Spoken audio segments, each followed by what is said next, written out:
let's get into a continuation of what we talked about last time, more than a few weeks now.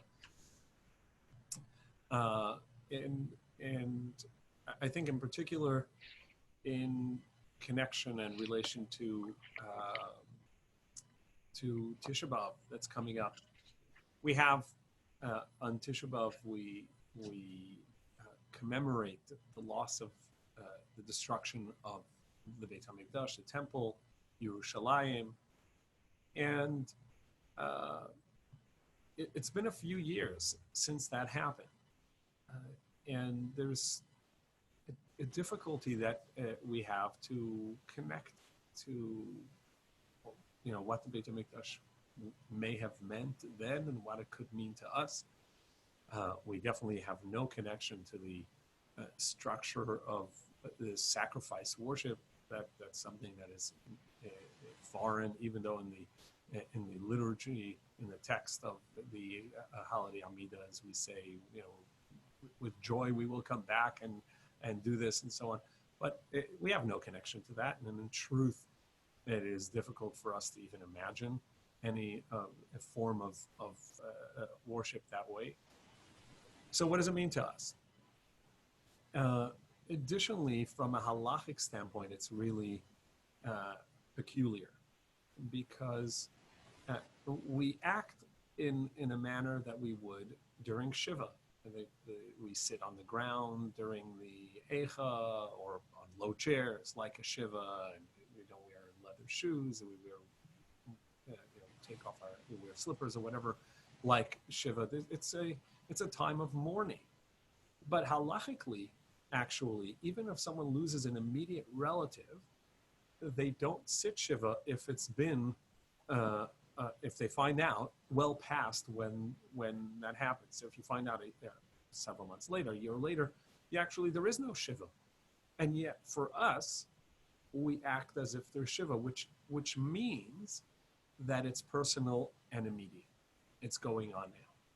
We are not commemorating a loss of 2,000 years ago, but rather we are in the midst of experiencing that breakdown, that loss, in line of in line with what we talked about last time, the Tzelem Elokim, being in the image, recognizing one's own abilities, self, growth, seeing the value and the breadth and depth of other potential and personality as a means to healing the world, ourselves, and then lifting others with us.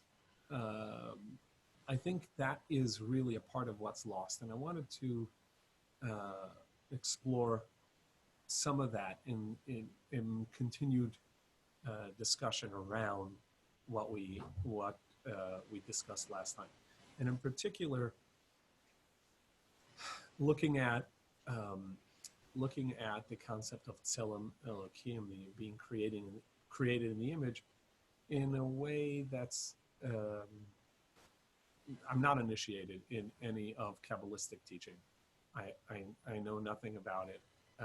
So to me, I'll be talking about quantum physics I know more about quantum physics actually than I do about Kabbalah. But looking at some Kabbalistic texts, just to give us an inkling as to the depth of who we are, the appreciation of who we are, and sometimes seeing the loss of that potential as a form of the mourning that we are going through at this point, and really what we're looking to rebuild and to grow. There's a fascinating juxtaposition that happens with Tisha B'Av. Immediately after, one of the most obscure and unknown holidays comes up, and in Israeli society they've renewed it, and we've talked about it a couple of times, the Tu B'Av, the concept of having the vineyards becoming a dance floor, and the young maidens going out. We borrow each other's garments, and they're dressed beautifully, and they're dancing, and the boys come and and then they have a nice meeting. The truth is that we only look at the destruction. We only look at the mourning of the mourning process of what's missing in order to be able to build and grow. It's not to wallow in that, but so that when we get up from it, we have what to take along with us and how to build. So really, I think that's the fundamental next step to our last conversation, which was the looking at one's nature and seeing what within me speaks to my abilities and how to cultivate that, the breadth of my possibilities and potential, and the depth of the personality. We saw the Mishnah said, Ayin Roa, focus on these things. A person needs to choose a path that is Tiferet Lo v'Tiferet Min Adam. It is pleasant to himself and to others because of one's own. That's what their nature is. This is what they bring to the world. This is the value they bring, and to see much beyond what is there, to see the potential. So I wanted to look at another Mishnah in Avot and hopefully use that as a springboard, and that's in source number 8.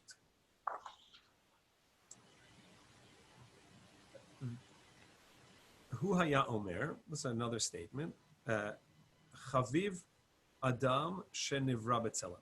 Adam, again, this term used, which we talked about, Adam in the sense of someone who has the ability to elevate themselves, and someone is creating the image. That is, Adam is chaviv, precious, because of that ability.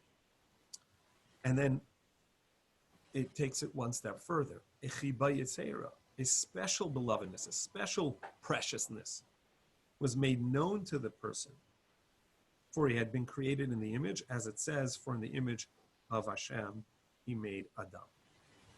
So what is this chiba? What is this? What's so precious about this? What's so unique about this? The uniqueness we have to see is that there's an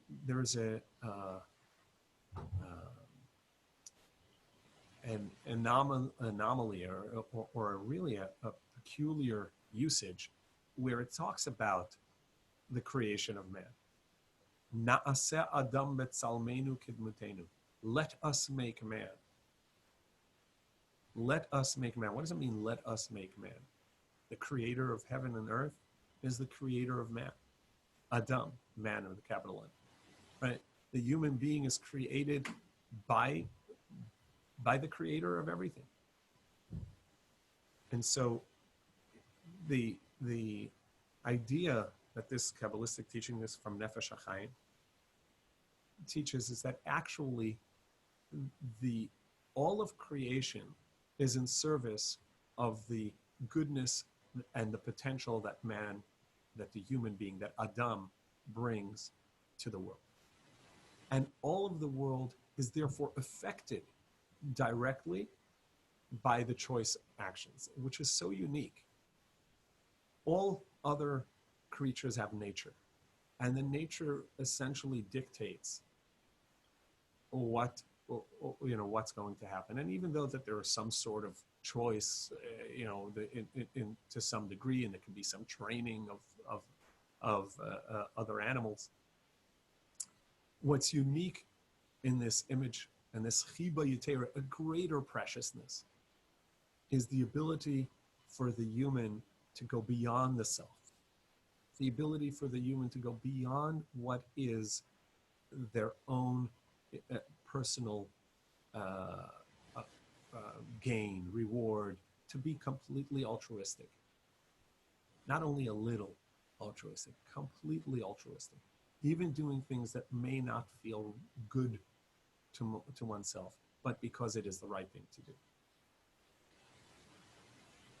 And that has an effect in return, because it is the entirety of the universe leading to that, or in service of that, that in turn the things we do affect that nature in a bigger way.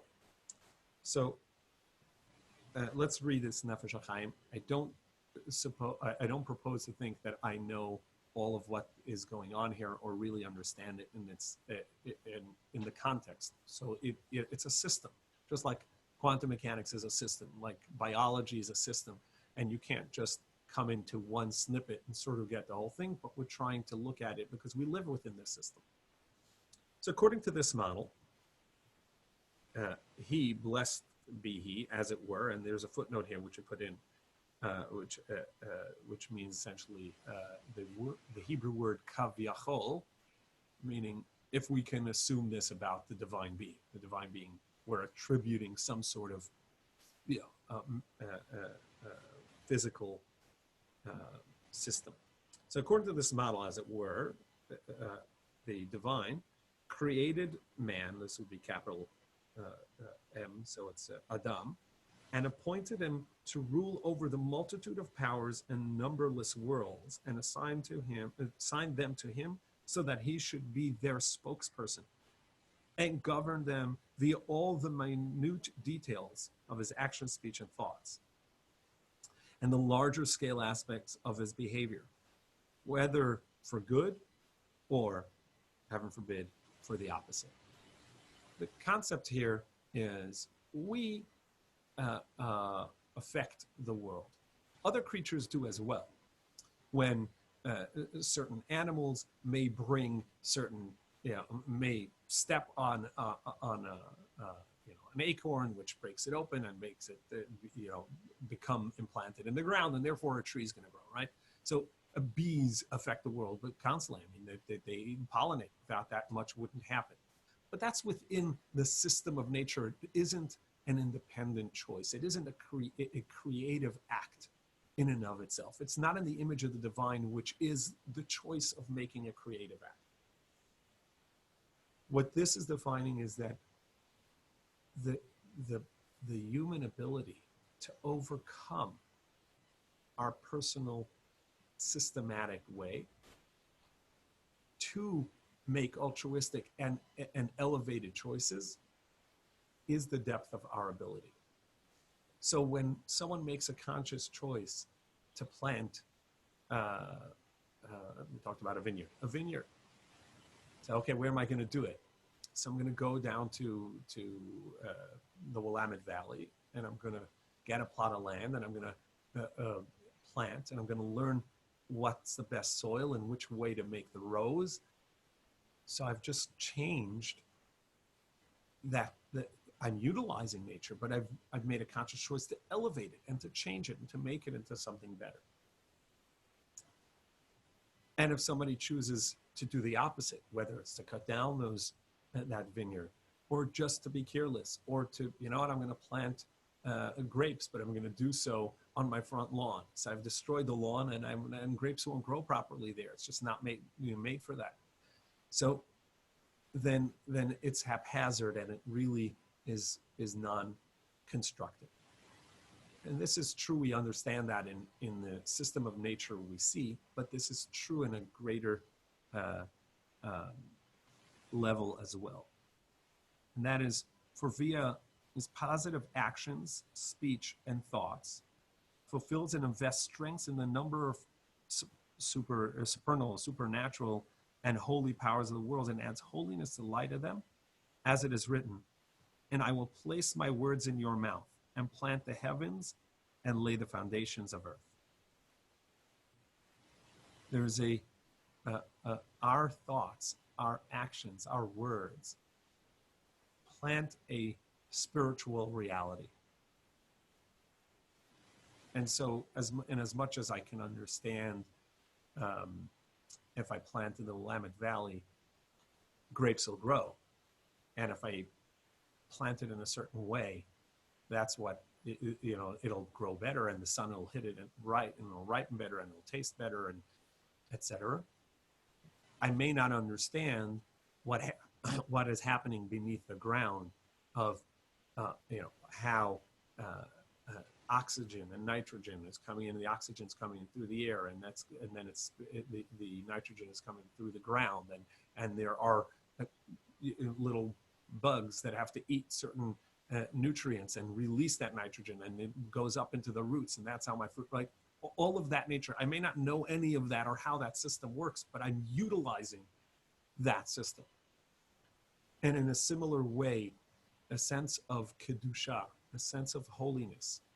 And I'm going to try and use kedusha more than holiness, because holiness to us may not have the same sense. We'll try and touch on what kedusha may mean, but there's a sense of kedusha which is affected by our thoughts, by our intentions, by our actions, by our words,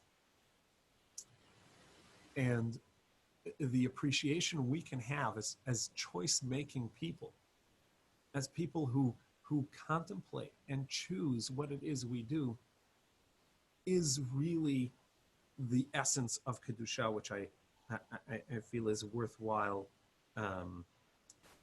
focusing on in this exercise of taking it to the next level. Okay, so if we're going to elevate ourselves and see our potential and respect ourselves as for who we are and for the people we are, and as we started to look, as sacred and truth, the sacred value of each individual person, we have to not only see ourselves and others as people, as potential, but as people who have the ability to make choice to elevate ourselves in the world through that potential and through those choices, and to attain so much higher a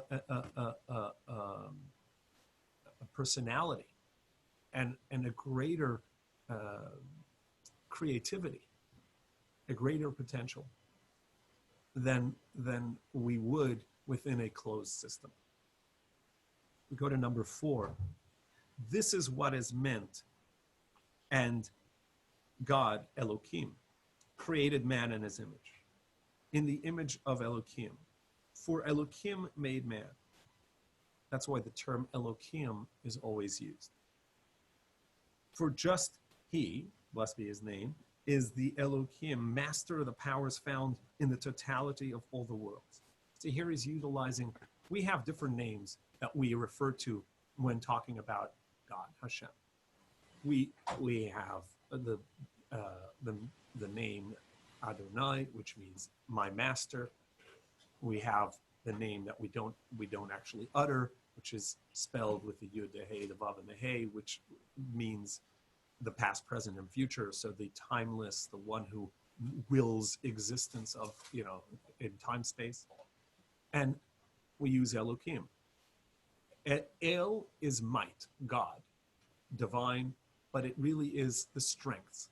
Elohim is the master, the strength over all powers, the master of all the powers.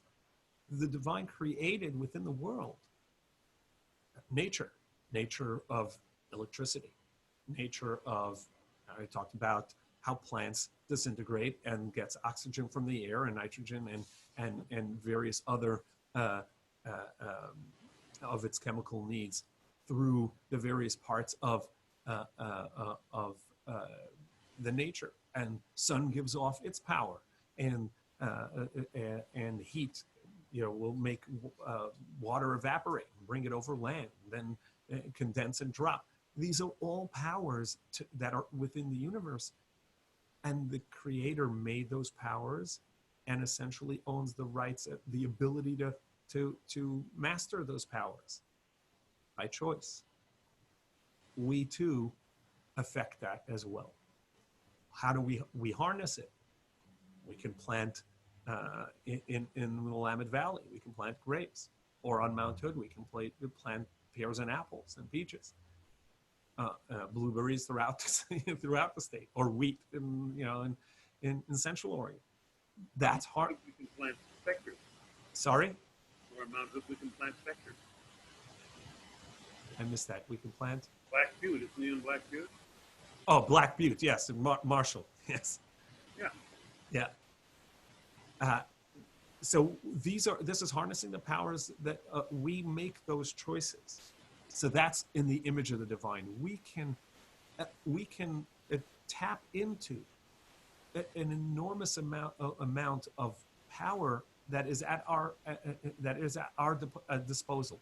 We see it in the physical, natural world, and we have to sense it and be aware of it in our mental, emotional, spiritual world. Yeah, so Elohim is master of the power found in the totality of the worlds and organizes and governs each instant per his will. So too did his will rule that the human should be the enabler and disabler of many multitudes of powers and worlds via the detailed patterns of the large-scale behavior, etc. So we do so in the physical world. We see that. We can harness knowledge and we can harness power. We harness knowledge to heal. We harness knowledge to bring water where it isn't available. We harness knowledge to bring electricity and power where it isn't there beforehand. We harness knowledge to plant and to know how to plant in the best way. We harness spirituality in our choices. We harness spirituality and build that within our potential, which is an enormous blessing and an enormous responsibility. And here's the morning that we go into, and hopefully from that we can grow to see beyond and hopefully grow from that. We live within a framework. And much of what we do is because that's what we do. Much of what we do is set about either by our personal nature, but even more powerfully by nurture in the culture we're in. The last source here, I brought a poem. It's an old poem.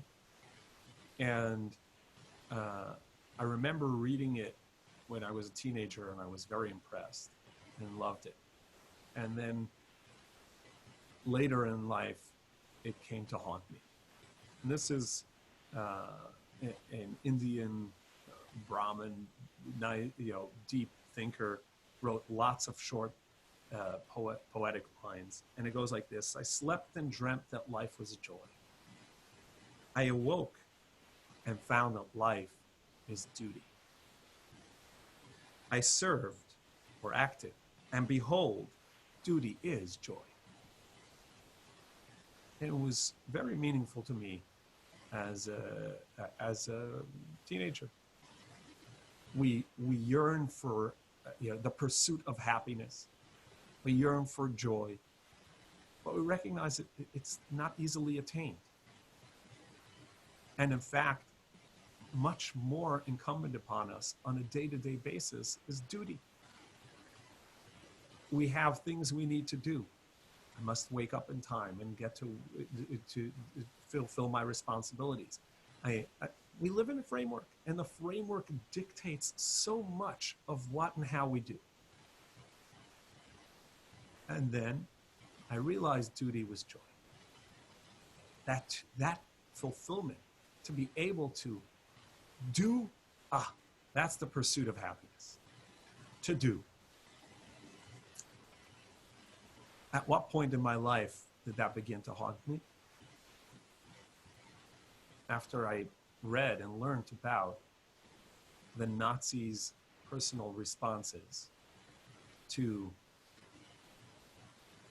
their hideous criminal acts.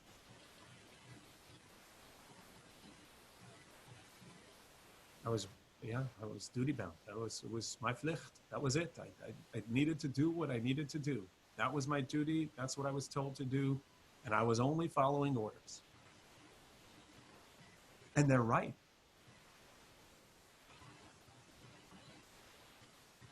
We are sometimes, or most often, in a framework that just allows us to see the framework and nothing beyond.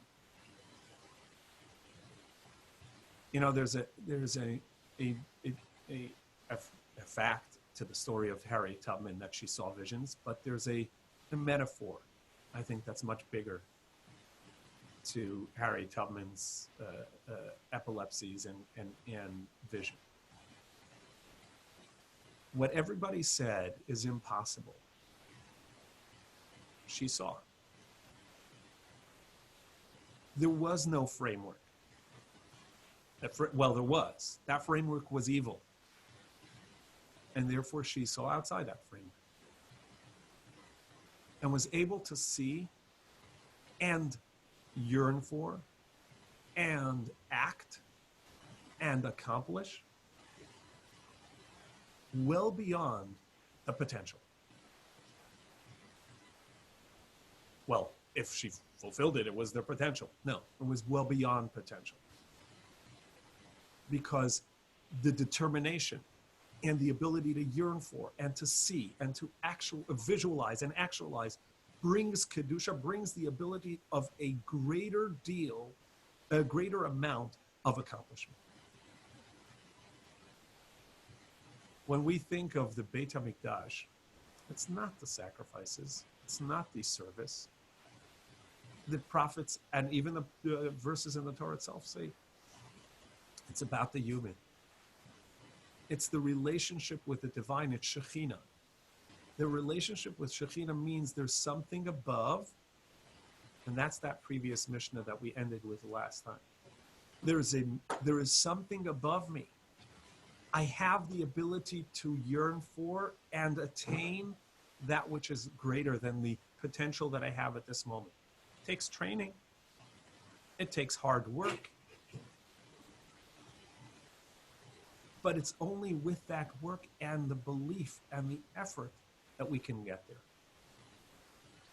That's the meaning of the Kedusha, the holiness, the effect on the worlds that we have through the holiness, or Kedusha, which is the dedication, unwavering, to do good, to do mitzvah, to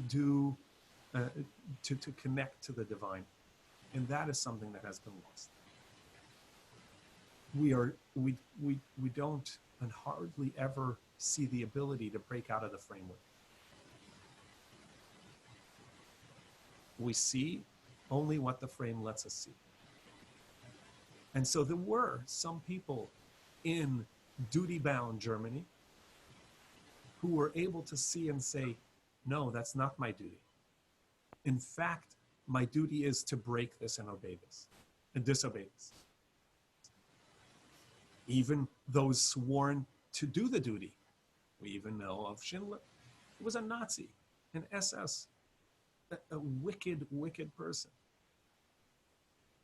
Was able to grow out of that and act outside of that.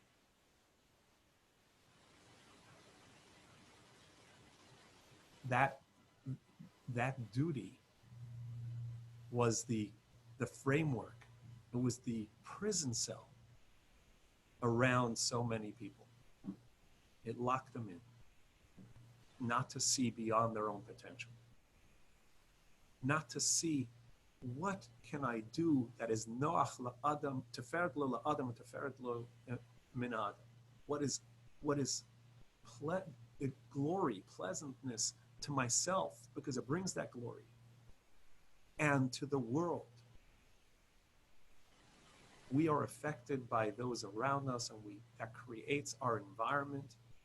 And as a result, that is the end all. And so it is true that this poem in the 1890s was a very valuable poem. But in 1940, this poem became a source of influence for atrocities.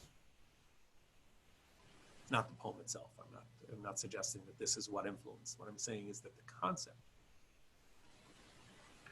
And we have that in every society. We have that in our own society, which is different than perhaps in China, which is different than perhaps in Japan, which is different than perhaps in Africa. In Zimbabwe, it'll be different than in Mali. and in South Africa, it'll be different than Australia. But in every culture and in every area, there are certain frameworks that it's the way we do it. It's the way we do it in Texas. That's the way we do it in America. And that's our framework. And it entraps us. And it doesn't allow us to see our own Tselem Elokim, to see our own ability to grow beyond who we are.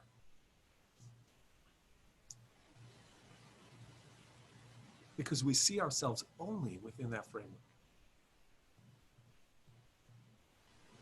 The American framework of, that would may be equivalent to the German duty is American feelings.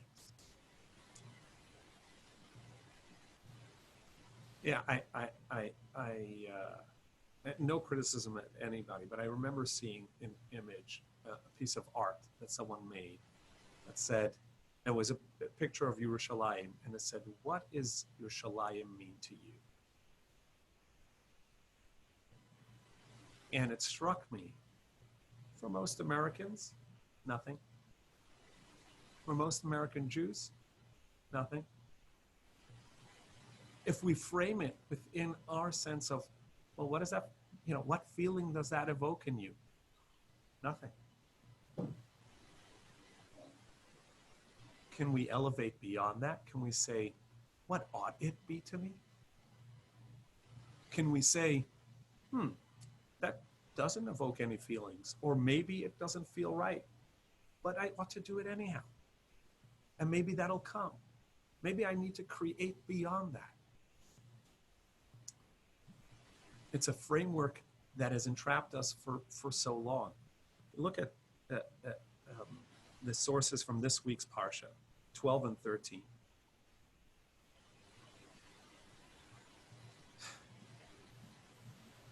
"12 is the earlier in chapter 6, where it says, look, you're going to come to a land. This is a land that you've been promised for all, and you will find cities. These cities are developed, and you will find vineyards and olive groves and cisterns already made. I mean, it's a wonderful, wonderful place.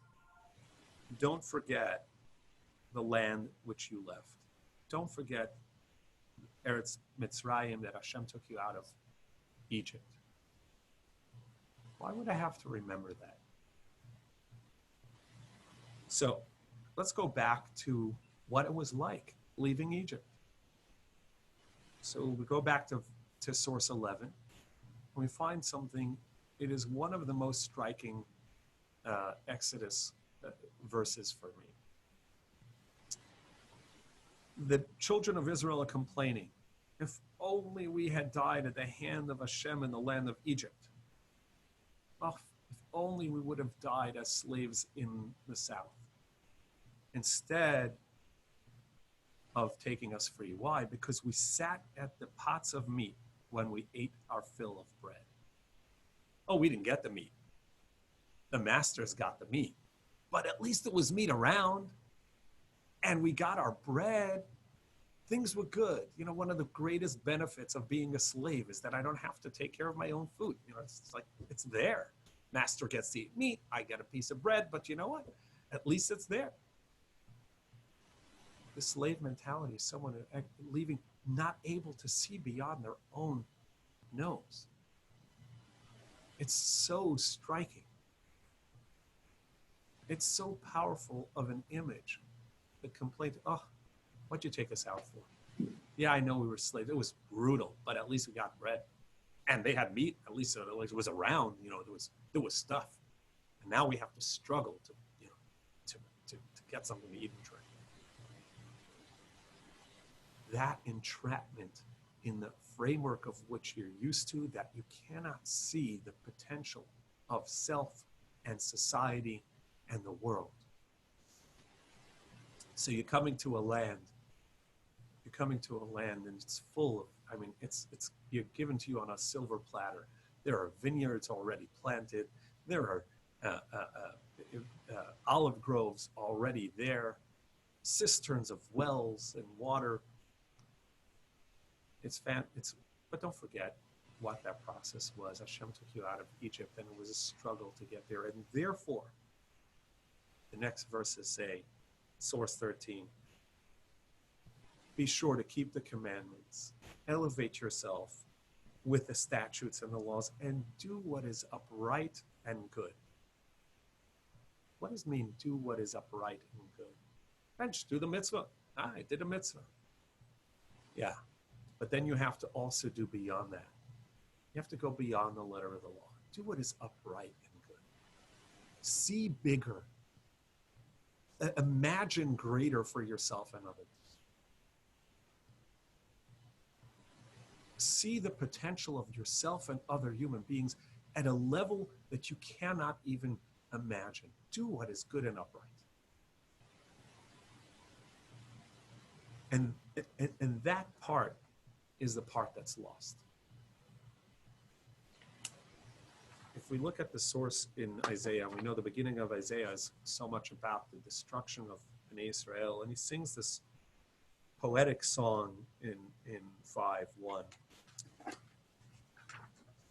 But if, he talks about this vineyard that I had, and it's not growing. The saddest part is where he brings it home. In verse 15. Vayishach Adam vayishpal ish ve'enei gavohim tishpalna. And man has brought himself down and lowered himself, and his eyes up high he brought low. So the translation says the pride of haughty, but the Hebrew says einei gavohim, the eyes of up high and brought low. The human sees himself as so small, so little. There's nothing I can do. A vision for something great must be cut down. And that's the metaphor of this whole song. We don't have time to go through the whole song. If we are to look at why this is so sad today, why is this a Shiva that we sit in Tisha B'Av today? It's not because of the loss of the temple 2,000 years ago. It's because of our own loss of our sense of Kedusha. Kedusha is the sense of I have a thought, I have a dream, I have a focus, and nothing can lead me astray from that purpose.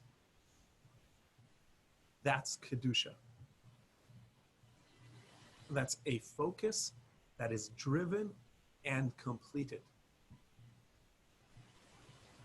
Later on in this Kabbalistic word, Nefesh HaChaim, he writes that when someone thinks and contemplates the good act, that is what envelops them with Kedusha.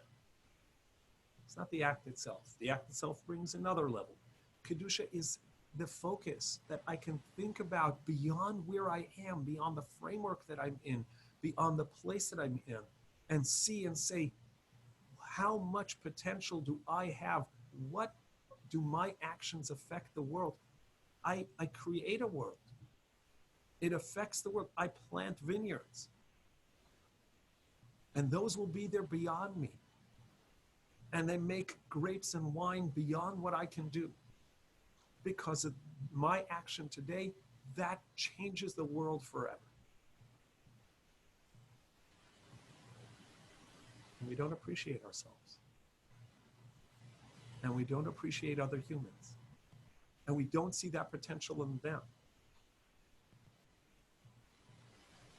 And when that happens, we're really stuck.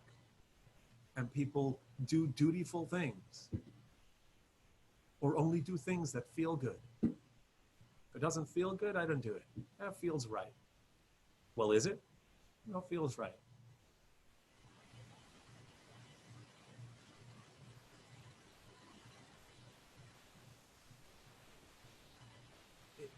it's a valid form of action. Duty is a valid form of action. It's a valid framework, only if it doesn't entrap us and imprison us. If we can see beyond that. We have to see full visions beyond that and be willing to make that trip to the freedom beyond there and go back and get others that are not. And then again, and create a railroad for that.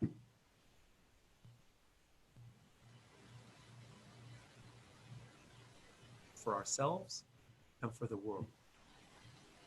It's a struggle to elevate the world. It's a struggle to bring the world to a better place. And we need to do that. And we want to. But we only see it within the framework that we already have. And there are people that need to work in that, and there are people that are. But what can we do? We need to be able to recognize and appreciate we have potential. Every single one of us can do more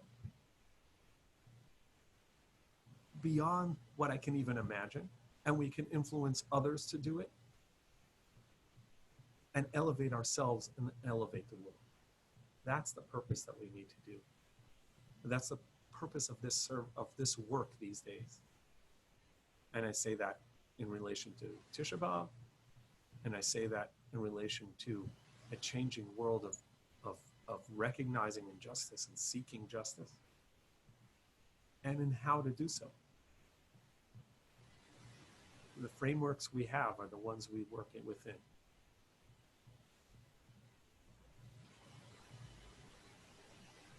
Kedusha demands of us, this Mishnah, this Tzelem Elokim, the image of God, demands of us to be able to think well beyond and to create an elevated space for ourselves and for every human, and see that potential in them and give it to them and let them know that we see that potential in them, and to give them that space to come out of the framework they're in. And if we do that, we will bring that Kedusha back to the world. And Tisha B'Av will be no more a day of sadness, but a day of gladness. And the world that we look around us and we see so much suffering and pain amongst ourselves and others, we will be able to elevate it.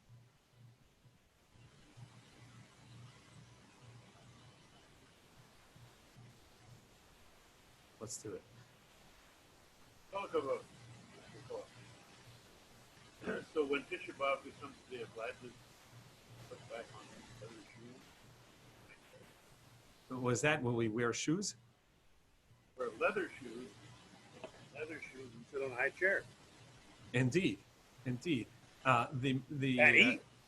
And eat. Yes, the Gemara says it will become a Yom Tov. Okay. Yeah, we're going to have a Yom Tov. I don't know if we're going to have hamantashen, latkes, brisket, tzimis. I don't know what food will come for that Yom Tov, but it'll be a Yom Tov.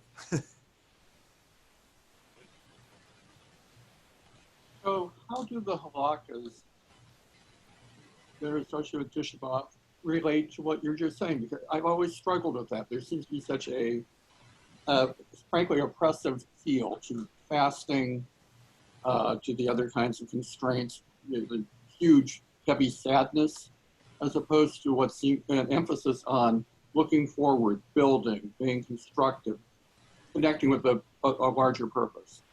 Yeah. The beginning of Yirmiyahu, which is the prophet of the destruction, God tells him, you've got a really sorrowful mission. This is really sad. You're going to be uprooting every vineyard and knocking down every building. But it's in order to plant a new vineyard and in order to plant new buildings.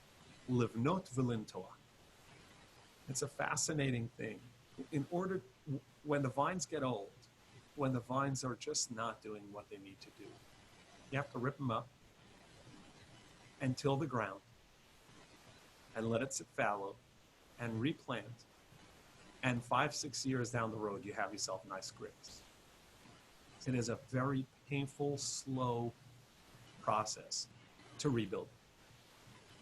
So that's the juxtaposition between Tisha B'Av and Tu B'Av, but that is that we have to sometimes reflect on this is not working in order to be able to go and say, let's rebuild.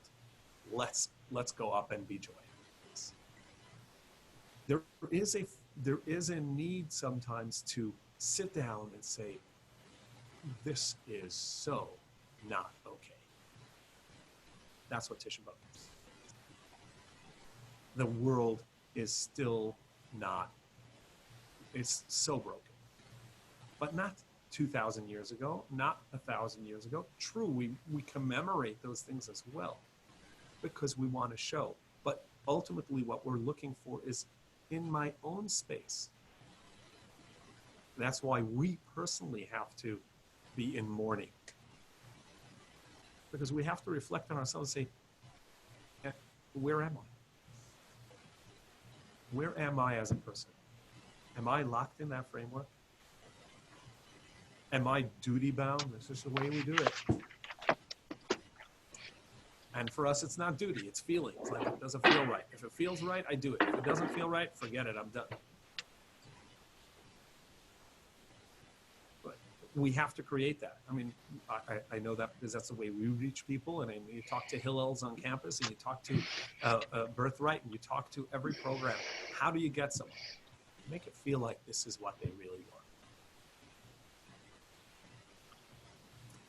So would that imply that with the destructions of the two temples, that Hashem, especially the second one, that Hashem knew that something different needed to be created, and that the world had to be a different place, and that the Beit HaMikdash could not stand forever? And that secondly, if so, why do we continue, unless it's metaphorical, to sing, Yibanei Hamikdash again? Right. So first of all, yes, the answer is the Gemara says that a heavenly voice came out when Titus destroyed the temple and said, wonderful, you have ground up already ground wheat. What you destroyed was already a shell. It was a meaningless building. When we say Yibana Mikdash, we're not saying that I want to go back to a particular action. What we're saying is I want to go back to a particular relationship with Kedusha, with the divine, with Shekhinah. That's what we're yearning for.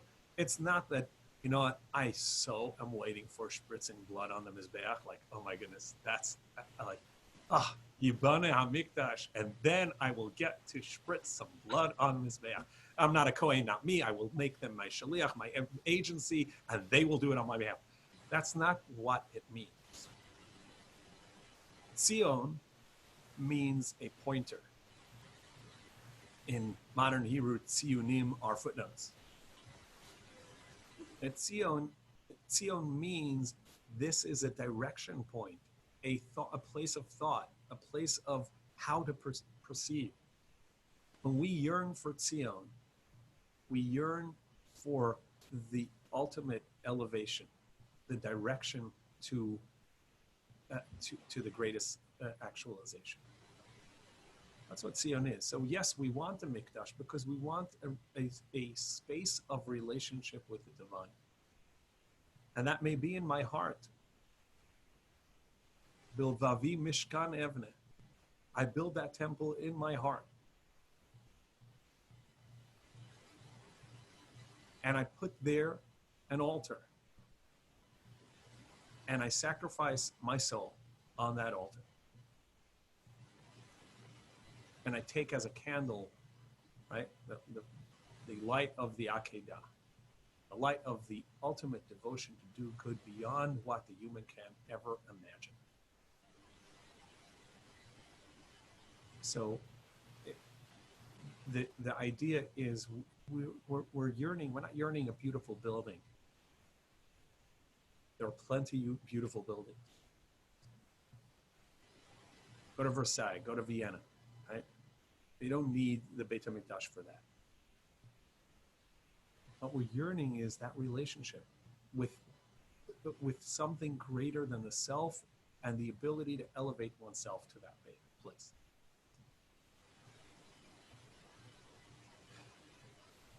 And we can.